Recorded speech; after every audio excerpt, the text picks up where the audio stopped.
Hi, and welcome to the Stock Market Palantir. Don't forget to subscribe and drop your comments below. All right, let's see the analysis. Friday, February 20, 2026. The closing bell has just rung on Wall Street.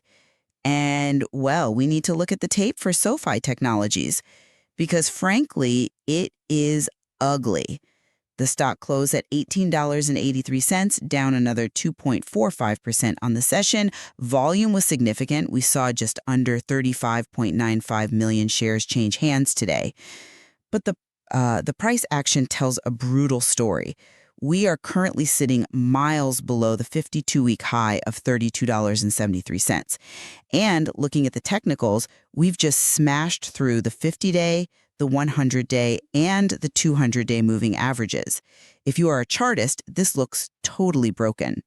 But if you're a fundamentalist, we are staring at a company that literally less than 3 weeks ago, on January 30th, reported its first $1 billion revenue quarter. And absolute record profits. It is the ultimate disconnect, isn't it? You look at that print from January 30th, and it reads like a dream scenario. They posted $1.013 billion in adjusted net revenue. That is up 37% year over year. GAAP net income hit $174 million, which is more than double the prior year. If you only read the press release, you'd assume the stock was testing all-time highs right now.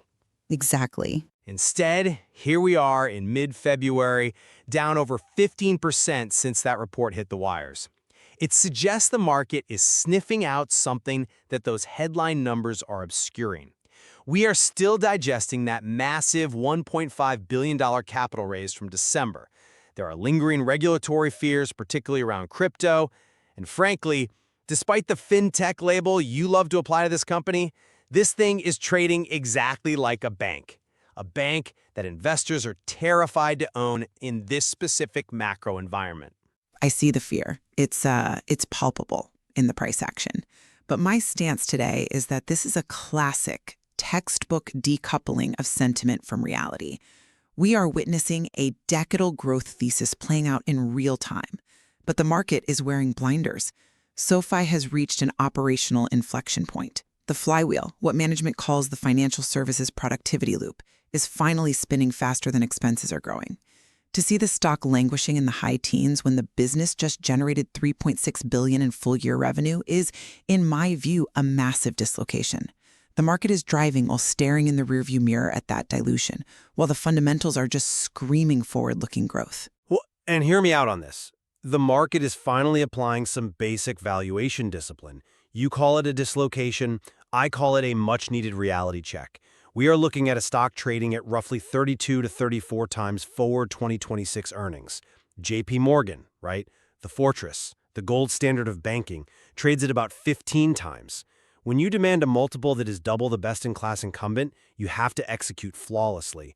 And between the dilution event and the stagnation we are seeing in the tech platform's user base, flawless is not the word I would use. I'm not saying the business isn't growing. I am arguing that it is priced for a perfection that this shaky macro environment just won't allow. Well, let's plant the flag right there then.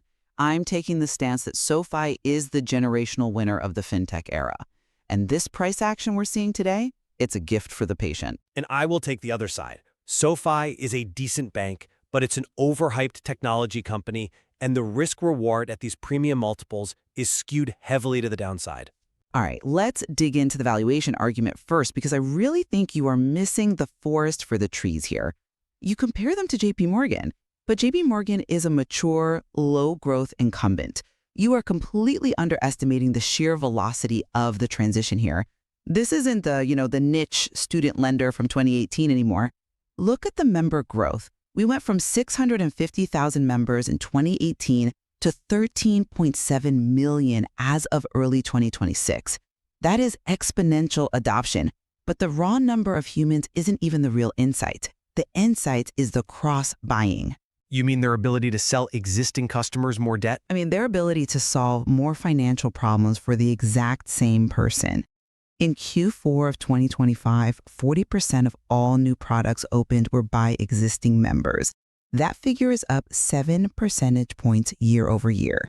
This validates the one-stop shop strategy that everyone frankly said was impossible. Think about the unit economics here. They acquire a customer cheaply through a checking account, SoFi Money. Then that customer takes out a personal loan or starts investing. The marginal cost to acquire that second product is effectively zero. That is why GAAP net income jumped 129%. Traditional banks cannot replicate that efficiency because they operate in silos. Right. The mortgage division at Wells Fargo doesn't talk to the credit card division. SoFi has built a unified ecosystem that is actually flowing. Look, I don't dispute that the cross-sell metrics are impressive. A 40% cross-buy rate is healthy. It proves the app is sticky. I will give you that. But let's look at what shareholders are actually paying for. You mentioned efficiency, but shareholders have paid a very steep price for this growth in terms of ownership. The stock is down largely because of that December 2025 capital raise. They issued $1.5 billion in common stock. Management spins this as flexibility, but if you're so profitable, if the flywheel is generating so much cash, why did you need to dilute existing holders by that magnitude? It is not about cash burn. It's about strategic positioning. Is it? Because it broke the technical trend completely. The RSI is sitting at 29.8 right now. Oversold, sure, but it signals that institutional investors fled when that offering hit.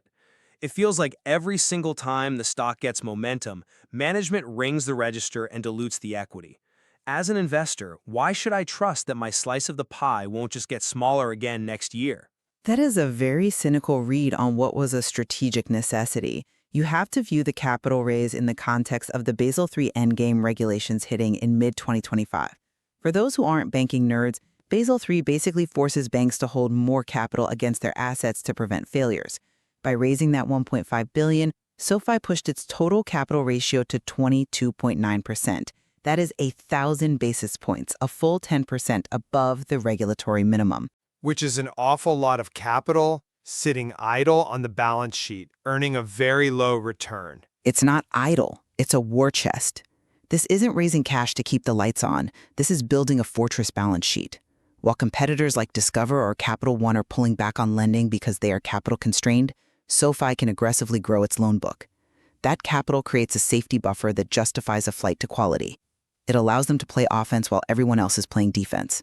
You're worrying about dilution. I'm looking at market share capture.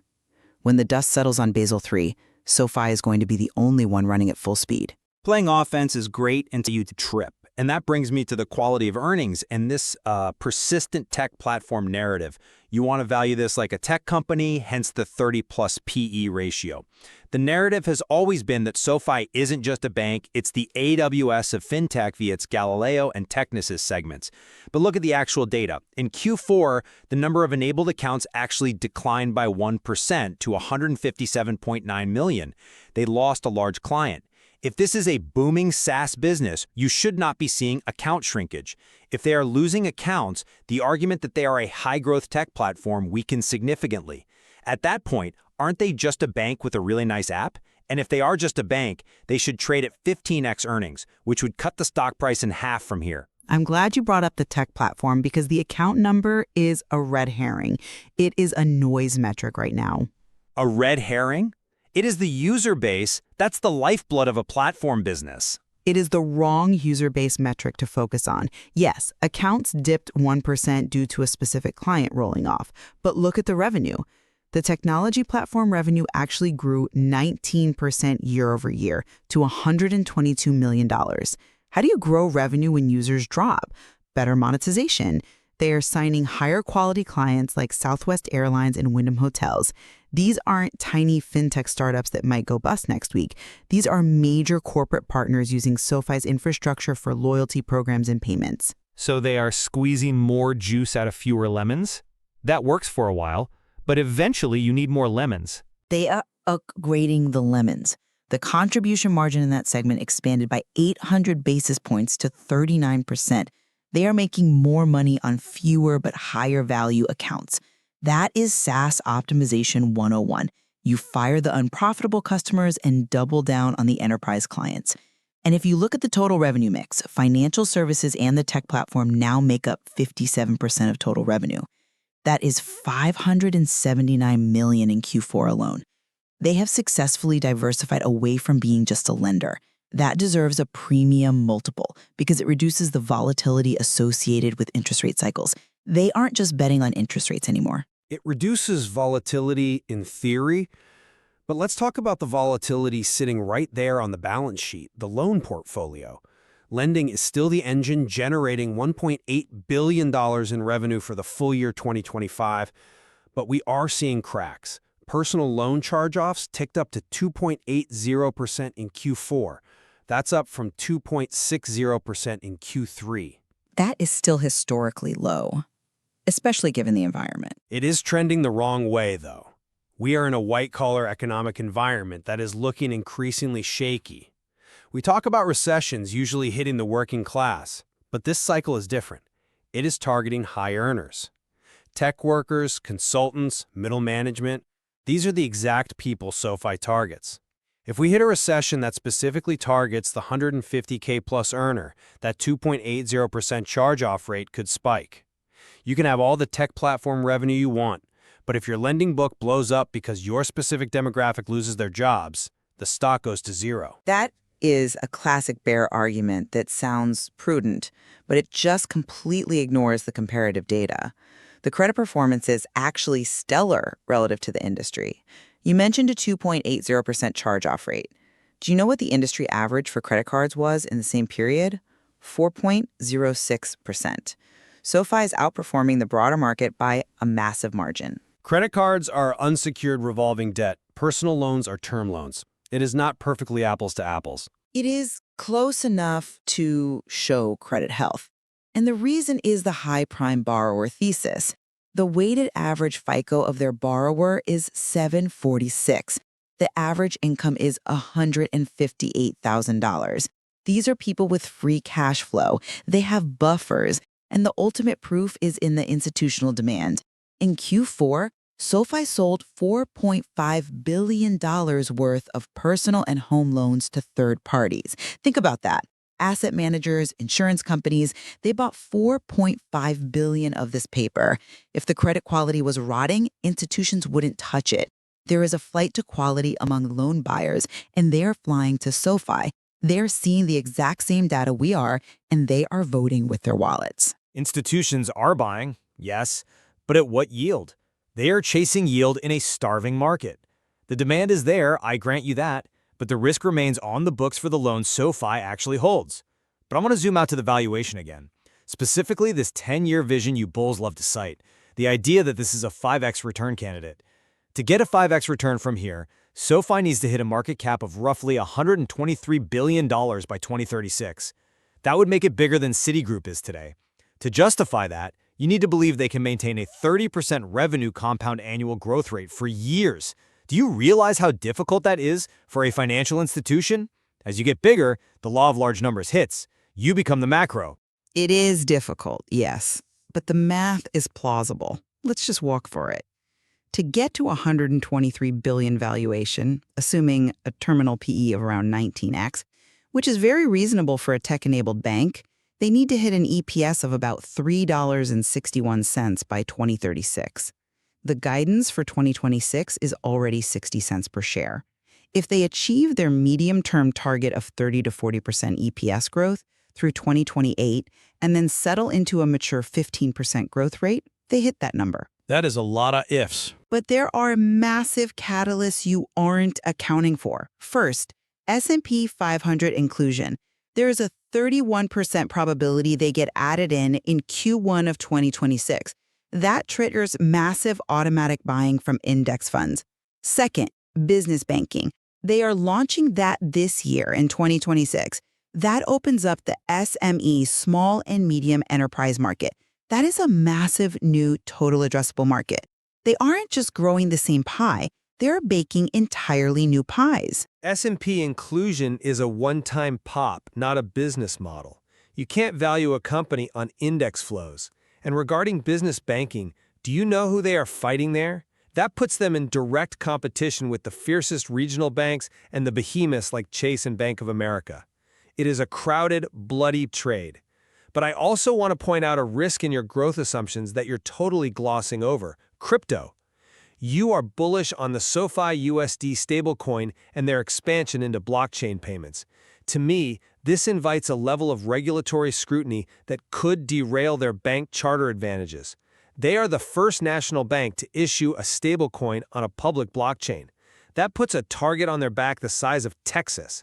If the regulators decide to crack down, that innovation becomes a liability overnight. Or it becomes the ultimate moat. CEO Anthony Noodle has been very clear. Blockchain isn't about Dogecoins or speculation. It is about reducing reliance on third-party payment rails. It's about speed and cost. If SoFi Pay can move money across borders instantly using their own stablecoin, they bypass the SWIFT system and the fees that legacy banks completely rely on. That is true disruption. And regarding the competition, SoFi aims to be a top 10 U.S. bank. Currently, that list is dominated by legacies. To displace a U.S. Bank Corp or a Truist, you have to offer something better. A frictionless, digital-first experience that combines banking, investing, and payments is something the legacy players simply cannot architect because of their tech debt. Their systems are spaghetti code from the 1980s. SoFi was built in the cloud. I will concede that the legacy banks are slow, but they are also incredibly well capitalized and deeply entrenched. Comparison is the thief of joy, but in investing, it's absolutely necessary. Look at New Holdings and you. They're growing just as fast, if not faster, in Latin America, and they trade at roughly 21 times forward earnings. SoFi is trading at 32 times. Why should an investor buy SoFi over New? You're paying a 50% premium for a company operating in a much more saturated, lower-growth U.S. market compared to the greenfield opportunity in LatAm. It feels like home bias is inflating SoFi's multiple. New is a fantastic company. I own it too. But the U.S. market, while saturated, has a much higher GDP per capita. A high-prime U.S. customer is worth significantly more over a lifetime than a customer in Brazil or Mexico. That $158,000 average income is the key variable here. You make more money serving a rich population than a developing one, even if the growth is slower. And SoFi's diversification is vastly superior. New is largely credit cards and personal loans. SoFi is mortgages, student loans, investing, tech platform, and soon business banking. The Amazon of finance analogy is overused, I know, but SoFi is the closest thing we have to it. The premium is justified because the ceiling is simply higher. The ceiling may be higher, but the floor is much, much lower. Let's look at the immediate technicals again. We are at $18.83. The chart shows a classic head and shoulders pattern resolving downward. The next support is around $15 or $16. If they miss even one quarterly guide, or if that personal loan charge-off rate ticks up to 3%, this multiple compresses fast. The market is currently in a show-me state. They have to prove that the technology platform can actually grow accounts again, not just squeeze price increases out of existing clients.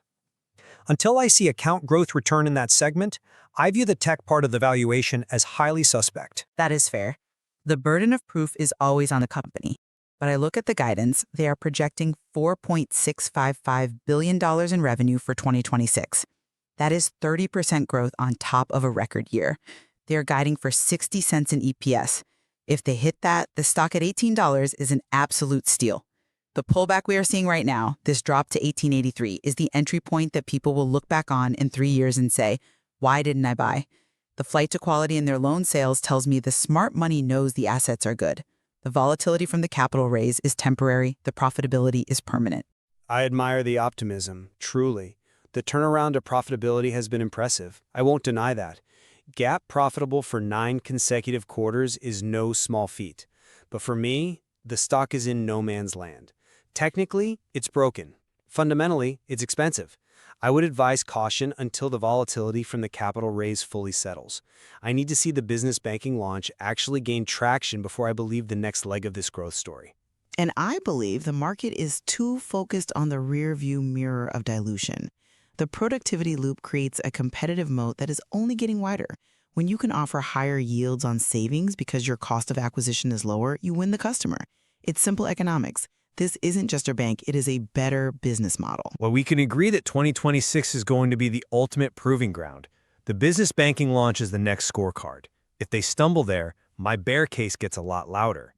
And if they succeed, the path to the top 10 begins in earnest. We'll be watching the tape. That does it for this deep dive into SoFi Technologies. Keep your eyes on the data, not just the narrative. We'll see you next time. If you like this video and want to watch more content like this, don't forget to subscribe. Thanks for watching. See you.